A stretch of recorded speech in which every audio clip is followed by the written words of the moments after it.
క్రీస్తునందు మాకు అత్యంత ప్రియులైన దేవుని పిల్లలైన మీ అందరికీ ఈ ఉదయకాలపు శుభాలు వందనములు తెలియజేస్తూ నేటి అనుదిన వాక్య ప్రత్యక్షత కొరకు మిమ్మల్ని ప్రేమపూర్వకంగా ఆహ్వానాన్ని తెలియజేస్తూ ఉన్నాను. రండి, పరిశుద్ధ గ్రంథమైన బైబిల్ నుండి 109వ సంకీర్తన 21వ శరణంలో దేవుని వాక్యం ఈ రీతిగా సెలవిస్తూ ఉంది. యెహోవా ప్రభువా, నీ నామమును బట్టి నాకు సహాయము చేయము.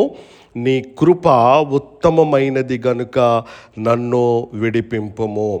నీ కృప ఉత్తమమైనది గనుక నన్ను విడిపింపుము. ప్రభునందు ప్రియ దేవుని బిడ్డలారా, ఈరోజు మనం ధ్యానించబోయేటువంటి విషయం ఎంతో లోతైనది, ఎంతో ఆశాజనకమైనది.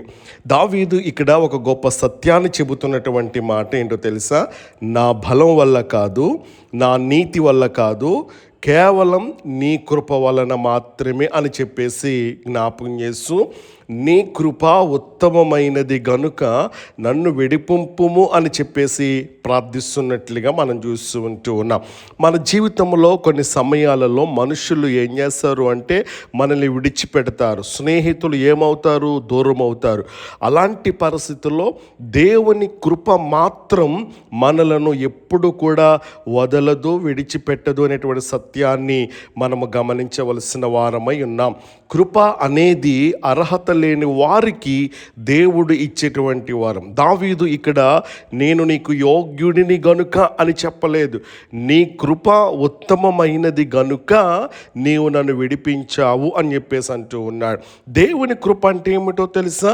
పడిపోయినటువంటి వారిని లేపేది దేవుని కృప, కన్నీటి మధ్య నిలవబెట్టేది దేవుని కృప, శత్రువుల మధ్య కాపాడేది దేవుని కృప, పాపిని పరిశుద్ధినిగా మార్చేది దేవుని కృప.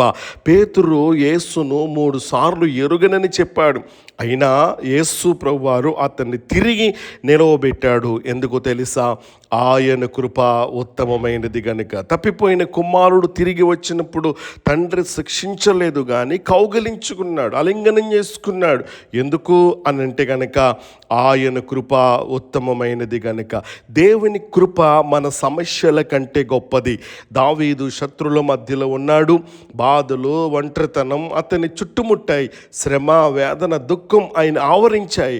అలాంటి పరిస్థితుల్లో అతడు పరిస్థితులను చూడలేదు, కానీ కృపను చూశాడు. అలాగైతే ఈ రోజున నీ సమస్య పెద్దదై ఉండొచ్చు, నీ అప్పులు ఎక్కువై ఉండొచ్చు, మీ కుటుంబంలో కలహాలు ఉండొచ్చు, మీ ఆరోగ్యం బలహీనంగా ఉండొచ్చు, కానీ గుర్తుంచుకోవలసినటువంటి విషయం ఏంటో తెలుసా?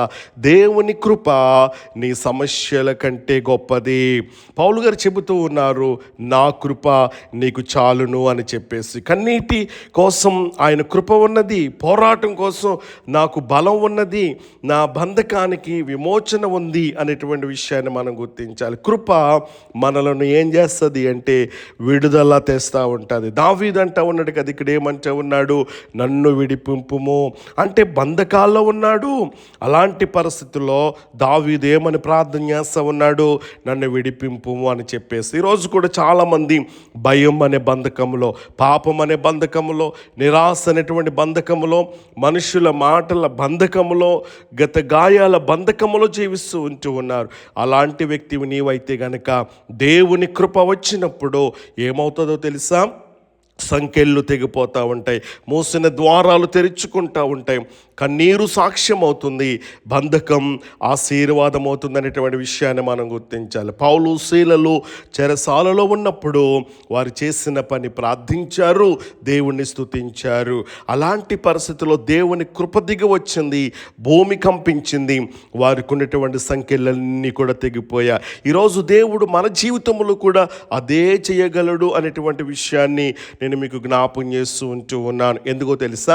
కృప ఉత్తమమైనది, ఎందుకంటే అది ఎన్నడూ కూడా విఫలమవ్వదు అనేటువంటి సత్యాన్ని మనం గుర్తించాలి. మనుషుల ప్రేమ మారుతుంది, లోక సహాయం తగ్గిపోతూ ఉంటుంది, ధనం నిలవదు, శరీర బలం తగ్గిపోతూ ఉంటుంది, కానీ ఒక విషయం, దేవుని కృప మాత్రం శాశ్వతమైనది అనేటువంటి విషయాన్ని నేను మీకు జ్ఞాపకం చేస్తూ ఉన్నాను. నిన్న విఫలమైన ఈరోజు కృప ఉంది, నిన్న ఏడ్చిన ఈరోజు ఆదరణ ఉంది, నిన్న పడిపోయిన ఈరోజు లేపే చెయ్యి ఉంది అనేటువంటి విషయాన్ని నేను మీకు జ్ఞాపం చేస్తున్నాను. అలాగైతే ఈరోజు మనము జ్ఞాపం చేసుకోవాల్సిన విషయం, దేవుని కృప మన అర్హతను బట్టి కాదు. కృప శత్రువుల మధ్య రక్షణిస్తూ ఉంది. కృప బంధకాలను విడిపిస్తూ ఉంది. కృప ఎప్పుడు కూడా తగ్గదు, ముగియదు. కృప ఉన్న చోట ఏముంటుంది అంటే ఆశ ఉంటుంది. అలాగైతే ఈరోజు దేవుడు మనతో చెబుతున్నటువంటి మాట, నీ బలాన్ని కాదు, నా కృపను నమ్ము. నీ పరిస్థితిని కాదు, నా శక్తిని చూడు.